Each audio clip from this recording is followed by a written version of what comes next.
Question number 34.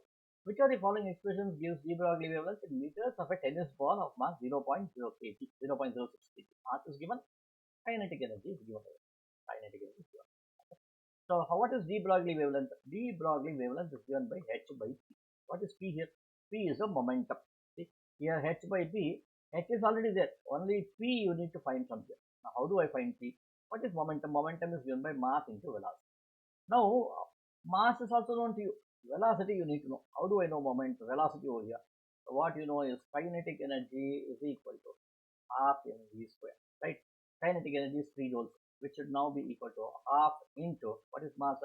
0.06, and then you have v square over here. So ones are, two threes are. What is that you get? 0.03 v square.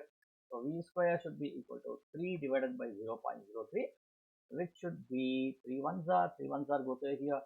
I get 1 by 0.01, which should be 100. V should be 10 over here, right? So what I will do is I'll substitute over here.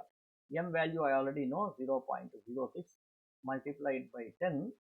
So this should give me 0.6 over here. Momentum is 0.6. So when I plug this value here, what do I get? I get the answer as h by 0.6. H by 0.6, where is it? Answer is B over. Okay.